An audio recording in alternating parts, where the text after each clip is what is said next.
welcome back to another episode of the Caffeinated Librarians. I'm joined here with some of the other Caffeinated Librarians. We're going to say our names for new-time listeners. My name is Amanda. My name is Ben. Katie. Annalisa. Joe. And I'm Simona. And we're continuing with our series of romantic comedies, taking a look at them, seeing which some of our favorites are. And today it's my pick. I have chosen the 2017 anime film, The Night is Short, Walk On Girl, which was directed by Yuasa, which for longtime viewers, you are accustomed to this name because we've talked about other works like Inuo and Lu Over the Wall.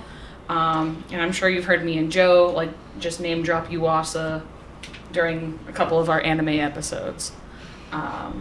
With that being said, for those who are unfamiliar with the film can be summed up very shortly. It's about the story of a boy who loves a girl, and he's really trying to become the main part of her story. And through this whole thing, you get a kind of a look at what Japanese drinking culture nightlife is like through chaos and the love of youth. And life. And life. A lot of different looks at life and what life means, ultimately to come to the conclusion that life is just chaotic and you just gotta roll with it. Mm-hmm. Yep. It's a movie that's good enough to make you adore a character who's really just an old pervert who collects porn and gets drunk all the time. His daughter got married. Married the guy that was the guy she loved, not the one that she didn't love, because that was my favorite I love moment. the sophist jokes. I don't know. Those The ones where they're all so sad about stupid. and that love sucks and it doesn't exist and that But yeah, this love is is not logical. it's a cute romantic comedy, but I think more than anything, it's one of the best drinking movies. Yeah. I was getting vibes of The World's End watching it. Just going from place to place and trying the new, whatever they were serving, and the drink descriptions from the pervy drink master. I was like, this was just... I love just how quickly they make friends with everyone, and they just amass a giant group. Yeah. Well, it's funny because kind of if you're not used to if you're not used to watching a lot of movies where they do a lot of drinking in Japan, or you're just not used to watching scenes with that happening, drinking culture in Japan is huge. In Asia, in Asian countries in general, drinking culture is humongous. It's never something you should do alone. It's always something where you should never be drinking alone, and you should never be the one pouring your glass. And my sister went to Japan and she learned that firsthand. It's big with businesses. They find a reason to celebrate anything. You go to a bar, you make friends, you socialize, you make new friends, or you just sit there and you talk and you have a good time. I know I've watched some minor YouTube documentaries with just backpackers kind of going around. They find these cheapo little teeny tiny bars where they have to sit outside. And all they do, sit around, and they just make friends. They're forced to sit at a table with other people because there's no other room. And they just make friends. You don't even have to know the language, and everybody just somehow is just so happy and gets together. It's the best time. Yeah. And there are towns in Japan that are solely dedicated to just nightlife and drinking. So in this sense, you get the chaotic nature of hostess bars. The guy walks up to our main guy, Senpai. He doesn't actually have a name, it's just Senpai. And he shows him a magazine full of beautiful women. And he's like, no, I like my women kind of with a dark hair. And he's like, I got girls like that for you. It's a hostess bar. He's trying to get you to come in and spend money on alcohol that you can have with a beautiful woman to have a conversation with. But you got to spend that money. And so I absolutely adore this film. It's wacky and crazy. And the person, it's based on a book by an author named Tomohiko Morimi. They're known for doing other kind of wacky, over-the-top stories. They've done one of their most famous ones that got turned into another anime series is called the Tatami Galaxy and the Eccentric Family. All of them are just trippy. This is more or less Tatami Galaxy, the movie. It's the same spiritual characters, successor. kind of just mixed around and... Okay, all right. Yeah. Yeah, It finally Go ahead, I'm sorry. Oh no, I was just gonna say, it should be noted, this and Tatami Galaxy are college animes, which is surprisingly pretty rare. A lot of animes are very focused on high school and often presents like graduation as almost like a death. Like, you're moving on to the next world. Whereas so college media is sort of rare in Japan. So Yeah, it's always younger because the target audience in Japan are all focused on youth. Yeah. They want to the years of your youth, the romantic nature, the grandness, that you can do anything you want kind of deal. It's kind of just a reminiscery thing. I had a talk with this actually with a friend recently about what's his name, the guy who did Suzume and Weathering with You and Your Name. He's been known for kind of just doing the same movies over and over again, same plots of young love. Mm-hmm. And his latest film, he was like, I don't want to do this, so he purposely turned the main guy into a chair as to avoid that. Wow. He was like, I'm tired of doing the same story over and over again, but the producers were like, no, we want young love. And to think this movie actually, I think, might have changed my life because it actually created a god that I'm willing to worship. The god of used books. Yeah. I love that part. I wish you could get drunk and go to an open air nighttime book market. There's so much of that feeling in this movie of just like the happiness of this existing and having these magical things to do, like go to an open used book market. And have it like the story of like the books were designed for them to find them again later on in life, and I was like, this is so beautiful. And how they're all connected to each other. That was one of my favorite parts of that sequence. I loved the God of Books. I figured he wasn't human. First of all, his face is kind of weird, and I know there are a lot of weird faces in this anime, but someone was like, this kid isn't human. But I loved when he talks about how all books are interconnected, and he starts naming off these authors, these characters. It's such a beautiful sequence. And I love the idea that because like when I enter a bookstore, it's like, ooh, am I going to find that perfect book? So the idea that there's that perfect book waiting for you somewhere on the shelf. That was one of my favorite parts of the movie, the god of used books or books in general. I love that. And is there a god of books? There can be. In Japan, they believe that, there are like major gods and there are minor gods. So there is a large stream of minor gods, and depending on, like, even if you build like these tiny itty bitty shrines that you see, as long as they're cared for and maintained, the god will always be, there and will have power. But if the shrines dilapidate in any form, they vanish. Away. They don't have a home anymore. Okay. So I wouldn't be surprised if there was a god of used books. What is that perfect book of yours? Well, what's your ratata? Historically, what is the perfect book in your heart? Well, Harry Potter, those books have a special place in my heart. Certainly. I started reading them in high school. Mm-hmm. Just the magic of that series. No, specific edition though. Yes. Oh, I don't. Okay. Specific edition.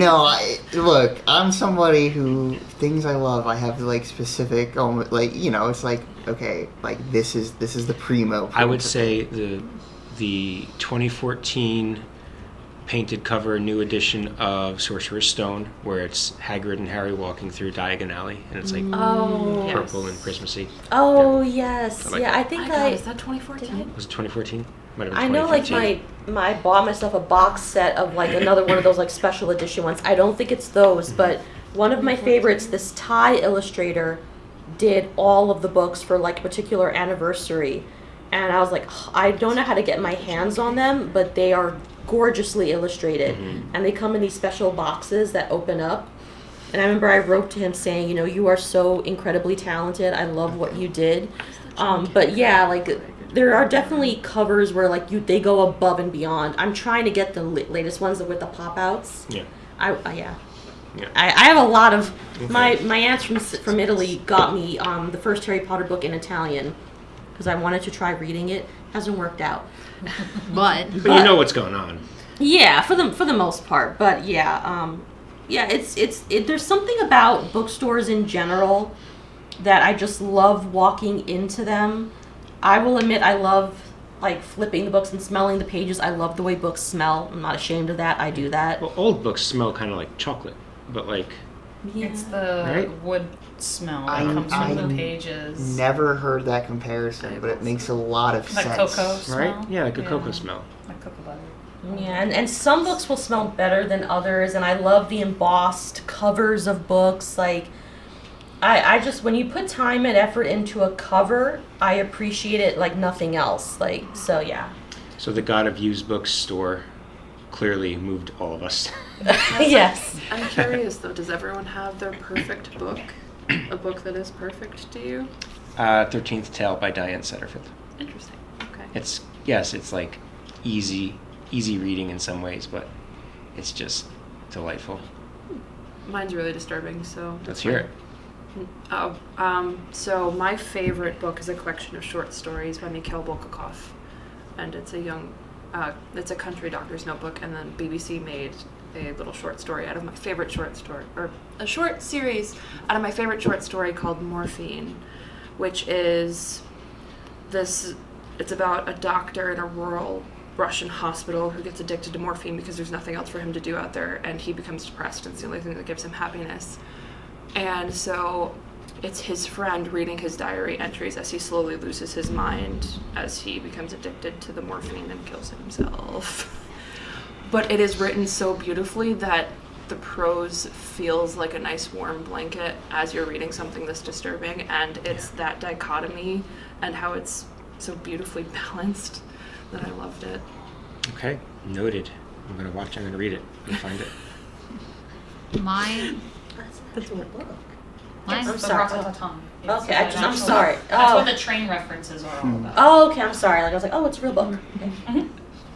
I mean, it's a children's book, but my mom got it for me when I was probably 2-3 years old. But I have these small green books of Beatrix Potter's Peter Rabbit book series.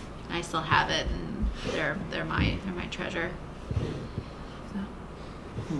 And still in really great condition too. Book that I treasure besides. Give you a minute. I know. Ask Amanda. I don't know if it's. I wouldn't say it's my favorite book.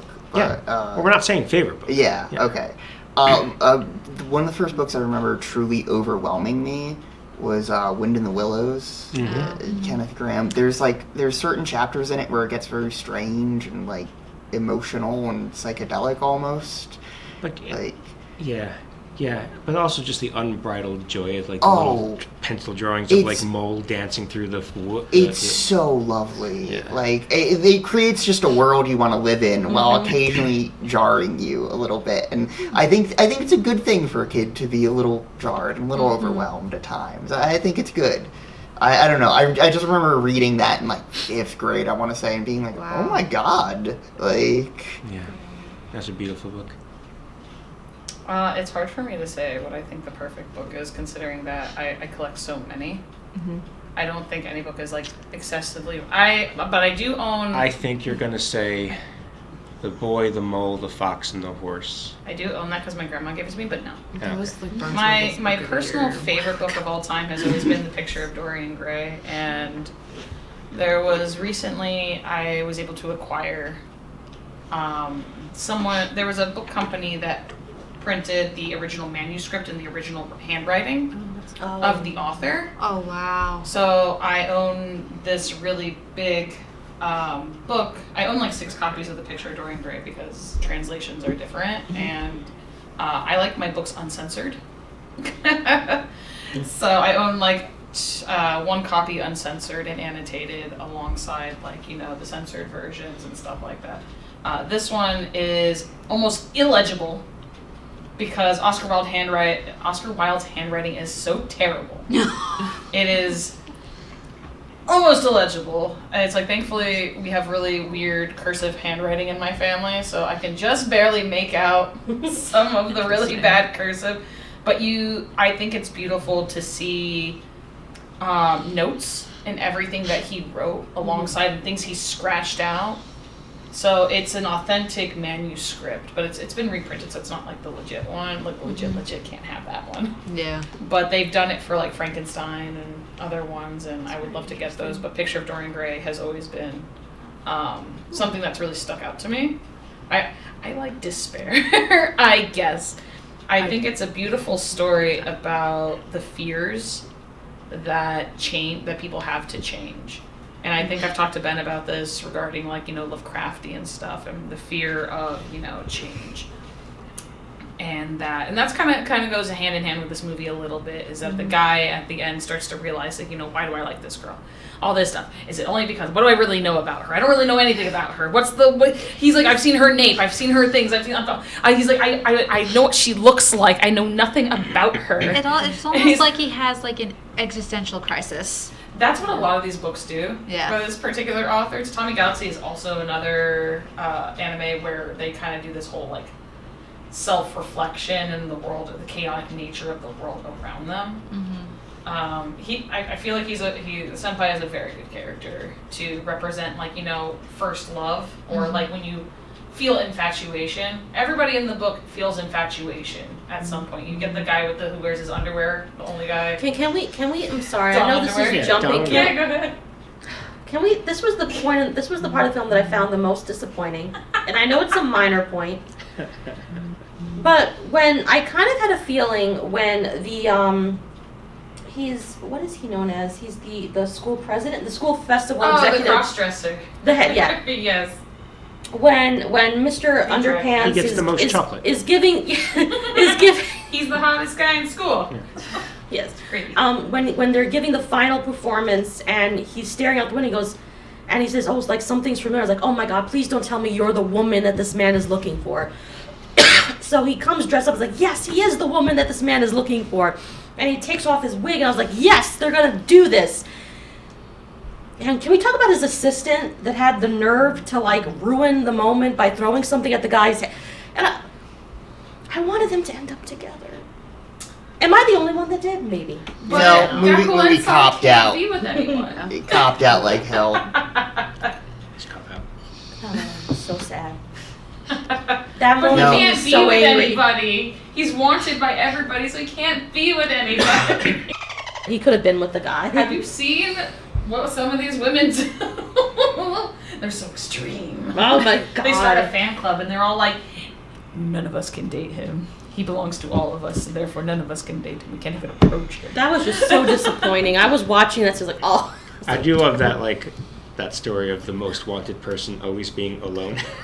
Oh, yeah. Because no one can, like, have the nerve to actually, Yeah, No one has the nerves to actually walk up to him and I just loved say how how his they room feel. was just cluttered with stuff like fruits and all the other stuff, the gifts that he's been given.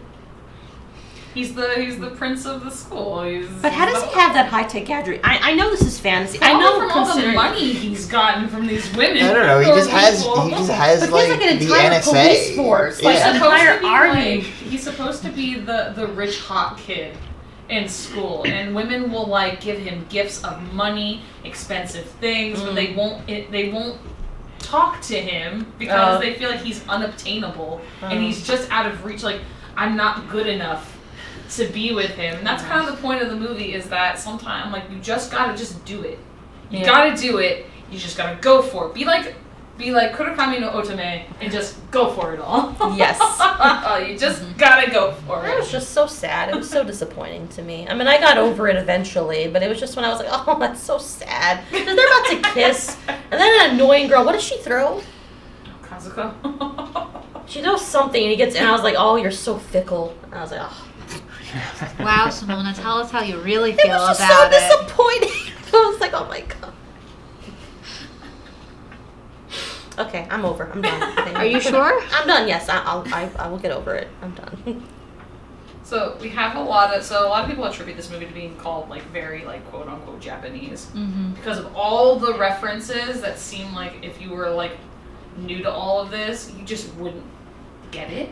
The Western culture just would not understand it. Well, I certainly, Yeah. I mean, for all of my experience with like watching just anime, references were, they were completely lost on me. Yeah. So, if you guys have any questions about some of these references, Because I was telling Annalisa and Kate, I was watching a review about this guy, and he was saying that he mentioned those references where if you're not part of the culture, you're not going to get them. Yeah, or if so you're I was not, like, curious, someone like, who's what used one to or it. two of them, like, if like what would one or two of those examples be? Because I was like, I'm sure I missed a ton of references. So, like, in the beginning of the film, we're introduced to Otome, our main heroine here. And she goes drinking. She meets two people. One of them is a guy, and he calls himself a self-proclaimed Tengu. If that reference is lost on you, Tengu, basically they're just saying he kind of is a wanderer. He's a jack of all trades. Tengu are supernatural monsters, a yokai in Japanese culture I that know are who- bird people who often are attributed to like controlling the wind. So he kind of just comes and goes like a breeze, and you kind of get that from his character. He kind of knows how to do all these things, but he also doesn't stay put in one spot. is He this just the character does with the whatever. large jaw? Yes, the guy who has Okay. no underwear Just on. applying and this to steals Ghost of pants. Tsushima. Oh, The guy okay. who steals pants. Yes. He's Oh. mischievous. He's mysterious. Tengu are like mountain gods, Oh, and they okay. stay up there, and they don't interact with humans, and they just kind of just come and go. And that's Okay. about it. He's kind of just an entity that just rides the wind. That's Okay. what he does. So, like, he doesn't have any money. And he's just literally like, they're like, let's go drinking. I don't have any money. Well, who just says you need money to go drinking? Someone's tab. So he's a moocher. Yeah. Yeah. He's a moocher. I'm not very good at entertaining a group of old men. He is not good at it. No, he's a little above them. Some other situations, like the Daruma doll. If you're not used to what Darumas are, sorry, I have to look at a list of some of the stuff on here, but I know them by I heart. wasn't bothered by any of the stuff I didn't know. I just felt like, in some ways, just fascinating. Oh yeah, I fascinated wasn't bothered by it. Yeah. Like I got some of the Yeah. references, Yeah. just not all of them. Yeah. So the significance of the Daruma is when you get a Daruma, it's usually a wish granting device. You get a Daruma and its eyes are unpainted. So when you make a wish, you paint one of the eyes, and when your wish comes true, you paint the other eye, and you're supposed to like just kind of throw it out at that point. Okay. It's like a goal thing. It's a goal. It's Yeah. something you work towards, and the Daruma is kind of seen throughout the entire film. The Daruma girl, like he meets her, and if you notice, of course it'll have both eyes kind of like painted in because it's a costume. Yeah. Mhm.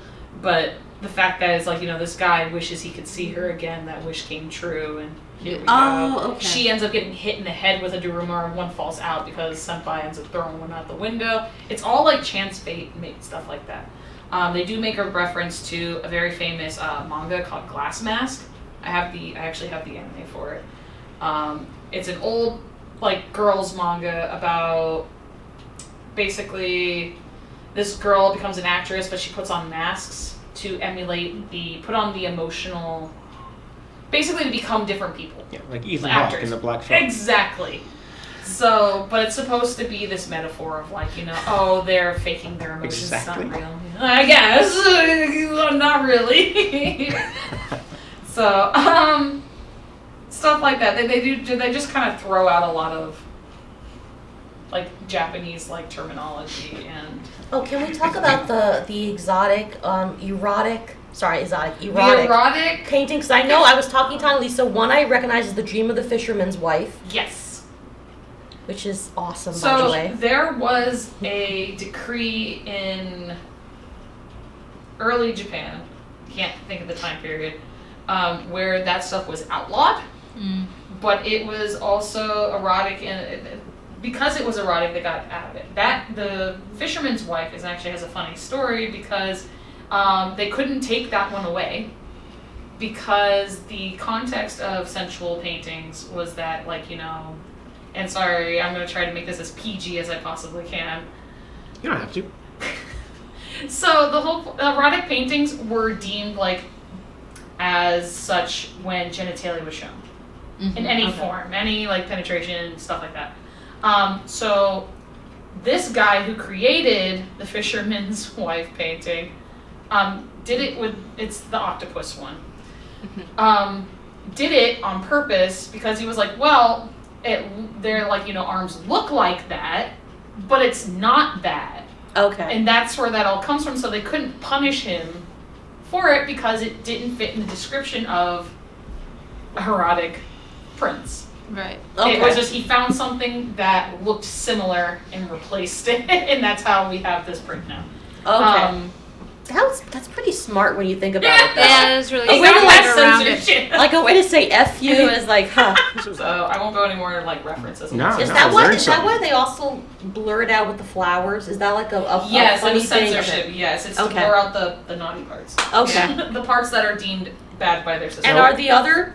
I'm sorry, I feel like I'm just harping on this one scene. Are You're the fine. other paintings also based on historical paintings that Yes, you see? those are all real paintings. Okay, all right. They used to have little shop fronts for them. Okay. Until they became outlawed, and then they kind of did them like had used bookstores that would sell them like Okay. kind of behind the scenes. Okay. They were like illegal selling.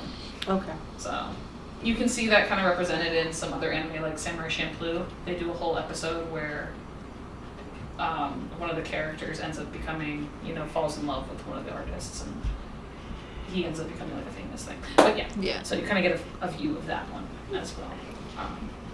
But yeah. Okay, cool. So but there are other ones. So I should say, as a full-on general review of this movie, I really it felt like an energy injection, and it felt very gleeful, and just like it was designed to make people happy. And I love, especially more and more appreciate movies like that than I did 6 years ago when it came out. Yeah, I mean, the story and the premise of it I enjoyed, but I have to be honest, the animation, I know it's supposed to be that way, Yeah. but it's so bizarre that it kind of jarred me out of the story that's a little totally bit. fine. It's supposed to feel like trippy and out of place and chaotic. Yeah. It's supposed to capture the chaotic nature that life. But then brings. Yeah. the used book market was just beautiful. Can we also talk about the spicy food contest scene? Yes. The spicy hot pot. I just loved it because he's Banana. hoarding the books that they all want, and I love that when Senpai wins, the god of used book comes. He goes like, "How dare you hoard it?" And the books just start flying away, and they're going to their right. But he hangs on for dear life to that book, and I'm like, yes, that was such an amazing scene. I love how drunkenness in this is just people turning progressively redder. Redder. Yeah, that's a great gag. No human could survive the amount of drinking that happened in this movie. No. I think. But I like to also one thing I noticed when the old man that has the devil horns for hair, the one who has that, Yes. when he drinks, it's like a weight in his stomach.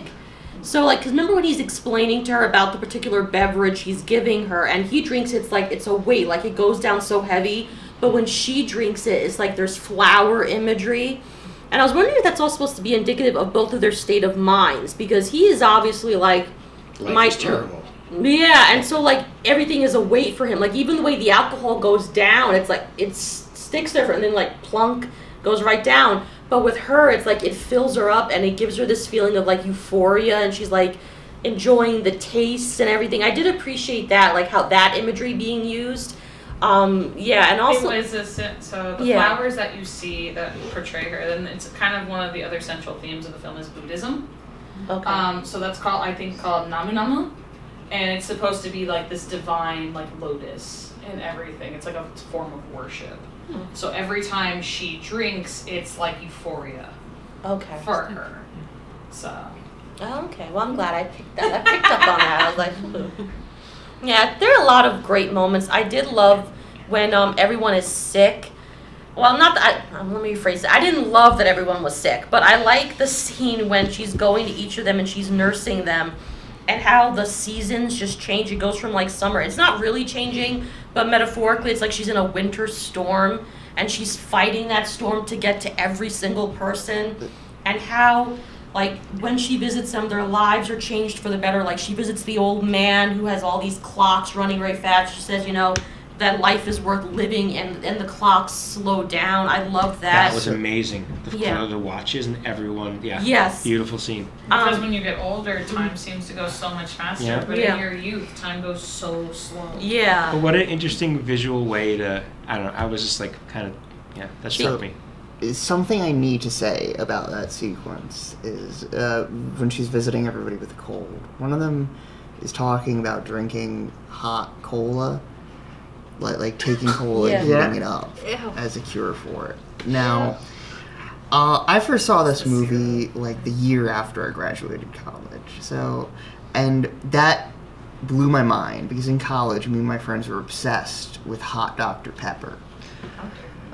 This was an official recipe put out by Dr. Pepper in the 1960s to serve it like tea, and so just to Is it see. good? I mean, it tastes like hot Dr. Pepper. It's very sweet. But if you like Dr. Pepper and you like tea, you might like it. Okay. But yeah, just seeing that in a movie blew my mind. But is there and it some truth that there is continues to some blow. benefit? Like if you have a cold? It's the No. syrup. It's supposed to be more of like a syrup thing. The syrup is supposed to coat your throat and your stomach a little So- bit. And that's about it. Someone explain to me this, since this is truly like It is also a cure-all medicine. a glorious like social drinking movie. Why is it that when I'm by myself and I'm like watching whatever, a film, I can have 2, 3, 4 whiskey gingers, and I'll be by the end of that, I'll probably need to take a couple of leave for the next morning, but I'm like feeling whatever, perfectly normal. But if I go out with friends and I have 2 beer, I'm lit. It's your endorphins and the dopamine you get from having your friends. And that makes all the difference. So you can get super ripped That's as why long you as you should have never like drink Momo. That's you're essentially Pandemic. like picking Nailed up it. on their energy, and it's intoxicating you. Yeah, no, like drinking on a date for me, if I have 2 cocktails, I'm gone. It's funny. Like, And alcohol is also a depressant. It is. Yeah. Your emotions will be amplified. Ben's Yeah. like, debatable. But you're feeding off your own energy at that point too, Yeah. and yeah. But I think that also Okay. goes to another theme about this film in connectedness and being with other people, because we are social creatures, some exceptions aside. I know there are people that really don't mind being alone. But on the whole, we need connection. We need to know that there are other people around us. And I saw that as another major theme, especially with the older people, that they're all socializing, but because they're older and they feel like they have nothing left to live for, they're socializing, but they're still kind of isolated and alone. And the old man that she visits at the end, and I love how she encourages him because he has all this money, all this wealth and power, but he is alone, and he's sick alone. And it's something that also touched me too, because one of the worst times, and I know you don't want to spread your sickness, but when you're sickness, you're also dealing with the pain and the discomfort of sickness, but it's nice to know there's someone there. Like, I often think it would be so, not devastating, that's probably too much of an exaggeration, but it would make me feel so much worse if I am so ill and I'm so alone. Like, I don't have anyone coming to see me or even checking, like, how are you doing? That's a common theme in like anime films and anime series is that it's not romantic. It's one of those things where you yearn for someone to take care of you. You're stuck in bed, can't do anything. And so there's a lot of the greatest love scenes like in anime cinema has always been like someone gets sick and for some reason out of like pure fate or chance the person knocks on their door and just happens to check in on them. And that's it. And then they take care of them, and then because you're sick, you're in a daze, and then you end up saying things that are on your mind that are genuine that you don't remember the next day. Yeah. It's a state of drunkenness in which you blurt out the very like sensitive and things that you've held guarded feelings about one person, Yeah. and it comes out that way. Yeah, you even think about when, like... We see it in Harry Potter as well. Oh, The yeah. scene- Hermione. Exactly, when he says Hermione's name when he's laying sick, that's the person he wants the most, and it blurts out because you don't realize, and he probably doesn't even remember it the next day, Right. because he's too sick and the fever is too high. I don't understand why nobody was smart enough to grab Romilda Vane when they had the chance. Let's be real. Harry screwed that one up. Romilda screwed that one up by She getting that roofied stuff. him. Sort of. She tried. She She tried. wanted that so bad. It wasn't really a roofie. Well, she put a love potion in the chocolate. But he would have been still fully like in charge of his faculties. No, No, he really, no, wouldn't. he wouldn't have been because the love. I know, Ben. The point that you're trying to make. I'm just. What I'm saying is he wouldn't have been passed out and unable to consent to anything. no, but it's like Love Potion number 9 kind of thing. Yeah. Where It's you're a kissing manipulation. everything Good inside. film reference, by the way. I will say you're correct. He screwed up when he should have. Romilda Vane. Yeah. I think he dodged a bullet. Though she did end I up think as Ciri in the dodged a Witcher bullet with series, so she's Cho fine. Chang, though. In the books, though?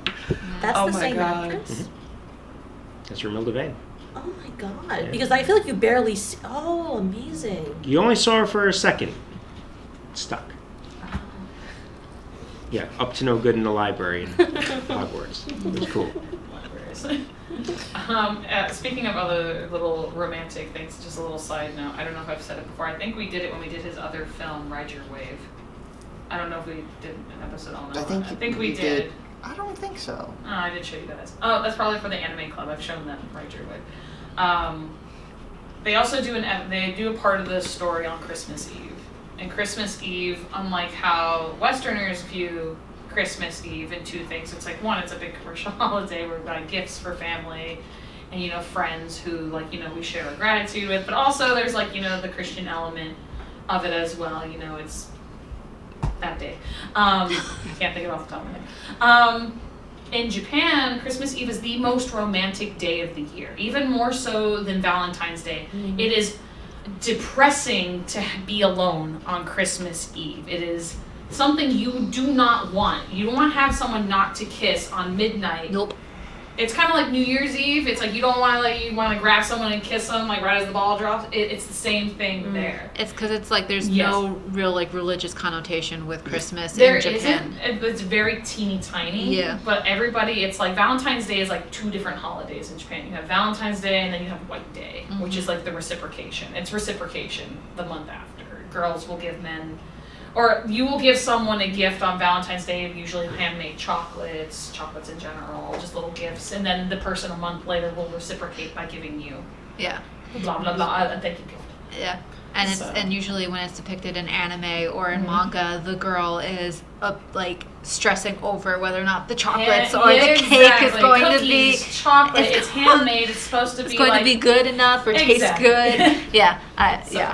Yeah. Christmas Eve is the single most romantic holiday of the year. Interesting. I have a very unrelated question that Joe can cut out. For Simona, unless you watch Supernatural too. Every time someone mentions Valentine's Day, I think of Supernatural, and I'm very curious if you do. I never watched For Supernatural. I don't know, like... Because the day after Valentine's Day is Unattached Floater Christmas. Oh, Unattached Floater.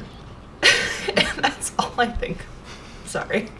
I was just curious because I found out that she watches Supernatural. What's Unattached Floater Christmas?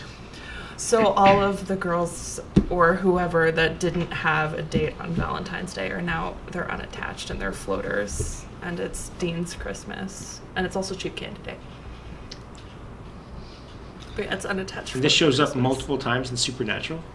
Because they had like they had 15 seasons, 22 episodes apiece. Unattached. They had time. Is it a good show? Stop Please- after season 5. Please cut this out because I don't want the Supernatural fans to like come at us because Come at It's us. completely unrelated. It They're should be rabid. Fight me. All 41 of our listeners. There might be like 3.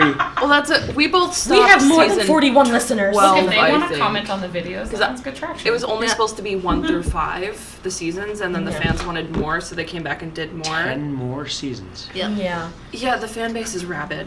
But if you want to watch it, 1 through 5 is just fine, and then you can end. It has a very nice, like, plot Because they ending. recycle a lot of the dramas and whatever, but 1 through 5 and you'll be set. It'll give you a clear enough idea of what the show is You'll about. miss the Leviathan, which is a fun time. There's season 7, and there's this really fun episode with cursed objects in the Leviathan that I love. But that's, like, I can give you specific episodes to watch. All right. Okay. Also, you'll miss Kevin. And I hated Kevin at first, but then I loved Kevin. I love Kevin's mom. Did someone from Supernatural become Soldier Boy? And Yes, Jensen Ackles. yeah. He's Okay. also, I love him, and this is probably blasphemy, but I don't care because it's Batman. He's a terrible Batman. He's already Jason Todd, and he's Jason Todd in Under the Red Hood. But he's a terrible Batman. He's the voice of Batman for The Long Halloween. It's terrible. And I love him, so that makes me very sad. What about that show, that DC show where it was all of like the non-Batmen together, and it was like an R-rated show, and the guy was like Batman. Then, oh God, are you talking about Titans? Titans. Was that the actor? Was that Jensen Ackles? No. Oh, okay. No. That show. That wasn't a good show. I'm No? gonna try. Yeah. Is Doom Patrol a good show? I hear. Yes. Okay. Yes, Jane is a delight, but she's, what is her name? I don't remember her first name. Her last name is Guerrero? Because I found like for DC programming, I know we're a little off topic here. Peacemaker, I thought was absolutely brilliant. I loved Peacemaker. Now I'm hungry for that Diane kind of Guerrero. thing. Diane, she's lovely Danai too. Gurira? But she's incredibly talented, and I didn't realize how talented until I watched Doom Patrol. She's from The Walking Dead. She's from Orange Is the New Black. Oh, okay. And she plays Jane, who has a bunch of different personalities. So she's constantly switching between them. But I just found Doom Patrol really charming. They do bring in Cyborg from the Titans verse. Okay. But I overall really enjoyed Doom Patrol. I didn't finish it, but what I've seen is very good. And Matt Bomer plays, oh God, I don't remember. He's essentially the Invisible Man. Okay. And then Brendan Fraser. She's like the Frankenstein metal guy. Yeah, he's the. He's phenomenal. Robot Man. I was not prepared to see his butt, but it's fine. Speaking of butts, there are a lot of butts in this film. Yes. There There is a is decent a lot of explosion. nudity. It just goes hand in hand with more the chaotic nature of things. I felt so bad. A lot of for people him. like to, I know a lot of drunk people are portrayed as like, people who like strip. Alan Tudyk. Yeah, They get I really did, drunk I and did then they're like, notice get me that. out of these clothes. It's probably the first thing that happens when they get really drunk, actually. That's what happens when I get home. I'm like, strip. get everything off. I wouldn't know. I've never been drunk. I've been tipsy, but I've never been drunk. You should You're never not be missing drunk. anything. Yeah, you don't have to be drunk. You just got to be tipsy. Just gotta be tipsy get because over that drunk is hump. like that line. If you don't know yourself well, that's like. I guess in that case, I've never been drunk because I've never been like, I've never Sloppy. not remembered the night before in any way. Or, yeah. But No, never been blackout. But yeah, That's probably a good thing. Never really Yeah. blackout, but That's probably a good thing. yeah, no. I can't imagine Ben I thought I sloppy was though. gonna be blackout this weekend. That didn't happen. I think I have like an allergy, so I'll get sick well before Okay. I get to that point. That's very You know, interesting. I'll get louder and a little sillier, and The best. all of a sudden, I tell Yes. everyone what's special about them, and I get That's very I get cute. impish. Yeah. Who doesn't? Cause that you little run around, kid. you like cast spells on people. Yeah. He's in the corner going like. You gotta get out the spell book. I start playing Starman on the jukebox. I don't call it jukebox though anymore. It's not. Then what is What's it the word? called? Oh, going to bars The with those digital things jukebox. are so dangerous because you can just pull up your phone. And be like, Here's- I get to choose the music. Here's now. $25. Yeah. That's why you do karaoke night when that happens. Yeah.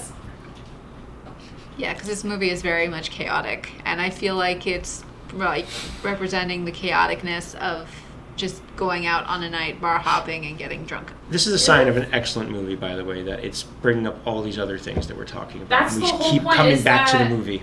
Even like for the elderly people, for the elderly people, it's like they're living vicariously through the youth. As like this girl comes up and she's like they're doing this stupid little sophist dance thing where they're sticking their butts out and doing the arm reach. She wants got a thing for really strange poses. But I love I was that just dance. admiring that they were able to even Run. like keep that pose. I'm like, how are you doing this? I was like, this was the precursor Strong to Devilman abs. Friday Run with the like going all the way down. I haven't seen it. Oh, you gotta see the run though. his running you weren't expecting. You were like, oh, I'm Alright. an 80s Devilman That OVA became- dub purist. no. Give me them cursing weirdly. Do I take my shoes off? I love that series. I love Devilman. But yeah, no, it's supposed to be the feelings. You're supposed to relate in some sense. Like we all know what it's like to have a crush that is so difficult to that, we feel like we just can't bring up the courage to speak to the person, and then we end up either just giving up on it all or trying too hard, and or then trying too and then hard to just be being a part of her story. and then being gently crushed because they're Gently crushed, though. Well, Is there a gently crushed? no, they're really, I'm trying to be nice. depends. I'm trying to be nice because they want to get back with their significant other. Yeah. Sometimes love isn't always what it appears to me to be. Sometimes the movie really does a good job of being like, it takes time to really get to know someone. We have Yeah. Don Underwear who, found out the woman he thought he was fated to meet because two apples fell on their head. A couple of apples fell on their head, and they laughed. That Was one really cute scene. not what he thought and envisioned on the day, but still at some point thought to himself, he's like, you know what? That's cool, whatever. And they both decided it was a mistake and it didn't feel right. That's not what they decided. The They were assistant both girl about to decided. kiss. Thank you for a very cool movie. Yes, Amanda. Thank you. In the immortal words of this author, in the last line of her book, our main hero, Senpai, says, do all you can and then wait for providence. Very nice. I like that. That's a nice Oh, one. that was nice. So with that, I think we'll see you guys next week. Bye, everyone. Oh.